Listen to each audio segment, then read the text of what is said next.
Hello friends, welcome back to my channel Data Tech. I am Mrityunjay Kumar Singh. Today's agenda is how to create a S3 bucket. To create S3 bucket, we need to sign into AWS Management Console. You can see I am already inside the console. Here, we can see all the services provided by AWS. We have to go to S3. So click S3, which come under storage. Here, right now, I do not have any buckets. This the message is coming. Click create button link. You can see here there is name and region, bucket name and the region, and then copy setting from an existing bucket. Bucket name have some characteristics. It must be unique across all of Amazon S3. It should be between 3 and 63 characters long. It should not contain uppercase characters. It should start with a lowercase letter or number.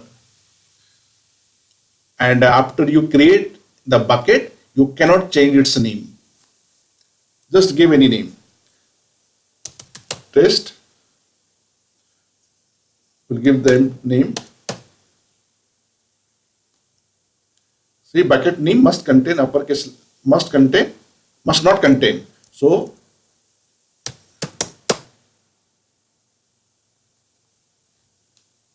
we'll give the region. Region by default it is US East North Virginia. There will be options Asia Pacific Mumbai, Asia Pacific Seoul, but I'm going to take the default one. Basically, in region, we can choose where you want the bucket to reside. Choose a region which is close to you to minimize latency and cost and address regulatory requirements. Objects stored in a region never leaves that region unless you explicitly transfer them to another region. Copy setting from an existing bucket. If you have some setting, you have any bucket and we have given some permissions, some settings that you can use here while creating a new bucket. Next, say bucket name already exists. So what we have to give a unique name.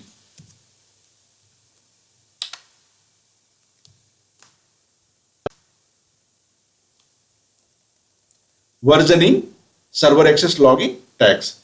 What is versioning? Basically, it enables you to keep multiple versions of an object in one bucket. Server access logging. Server access logging provides detailed records for the requests that are made to a bucket. Server access logs are useful for many applications. For example, access log information can be useful in security and access audits. Tags. To track the storage cost or other criteria for individual projects or groups of projects, you need to label your buckets using cost allocation tags.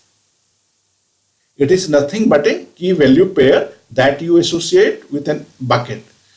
After you activate cost allocation tags, AWS uses that tags to organize your resources, your resource cost on your cost allocation report.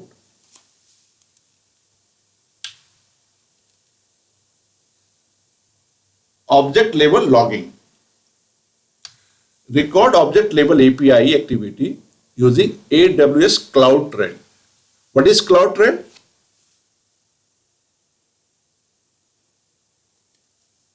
You can set up a trail that delivers a single copy of management events in each region free of change.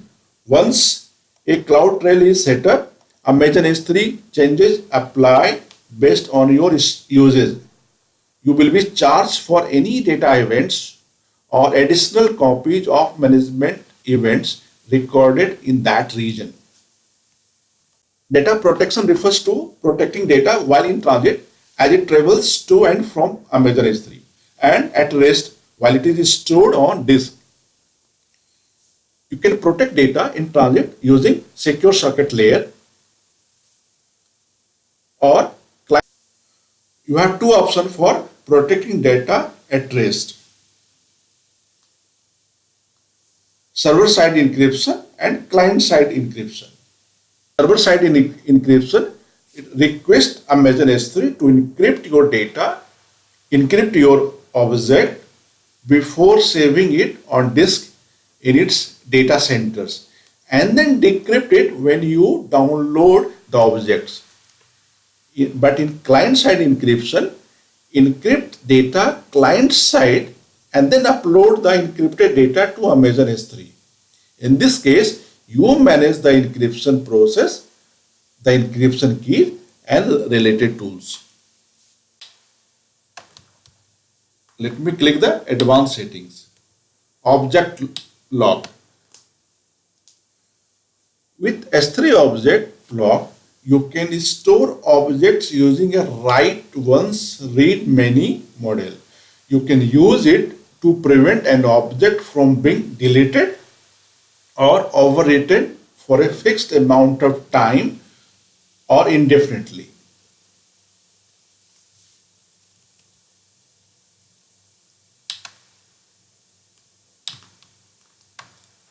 Block public access. Now we will talk about access policy. Settings for block public access. That leave all settings enabled unless you know you need to turn one or more of them off for your use case, such as to host a public website. Block public access settings that you enable for the bucket will also be enabled for all access points that you create on the bucket. By default, new buckets, access points or any object do not allow public access. However, users can modify bucket policies. When Amazon S3 evaluates whether an operation is prohibited by block public access settings, it rejects any request that violates an access point, buckets or account settings.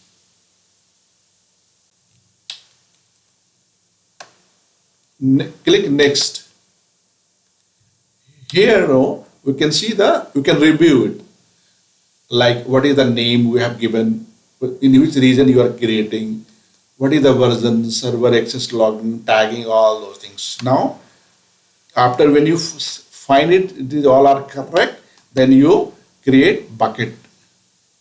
Click this. Bucket is created. See the name test August 1. Objects not public because we kept it private. The region where you have created, North Virginia, and the today's date. Now click it. This bucket is empty because we just created, we have not loaded any file. We'll go to the Properties tab.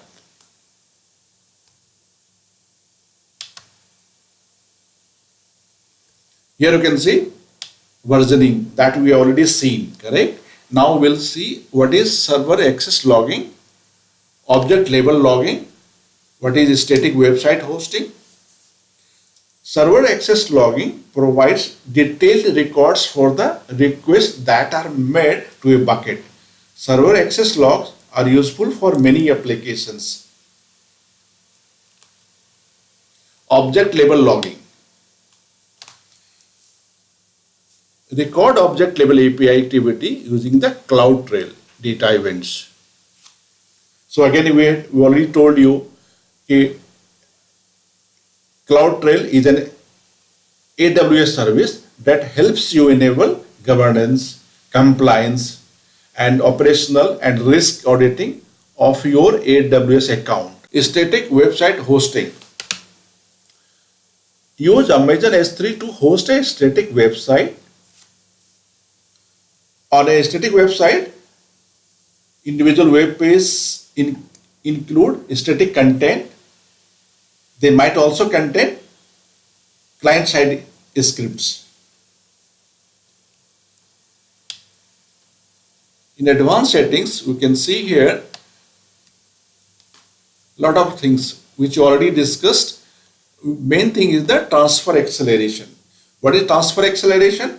It is basically it enables for fast, easy and secure transfer of files over long distances between your client and S3 bucket.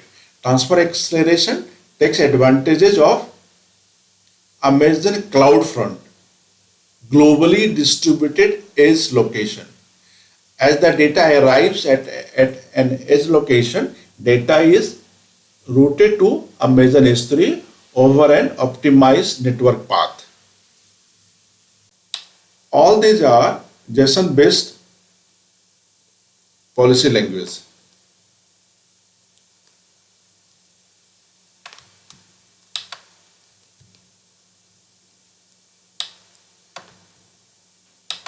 Course configuration. You see, this is basically cross-origin resource sharing defines a way for client web application that are loaded in one domain to interact with resources in a different domain. With course support, you can build a rich client-side web application with S3 and selectively allow cross-origin access to your S3 resources.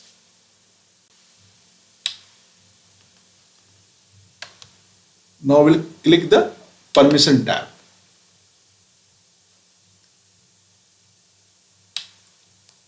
We have already seen the block public access.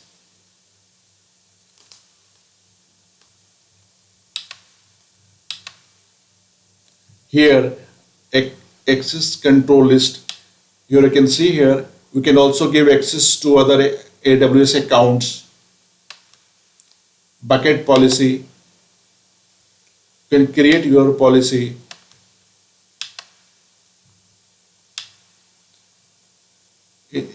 This is bucket policy editor where you can create a policy. If see here policy generator, there basically it is a tool that enables you to create policies that control access to AWS products and resources.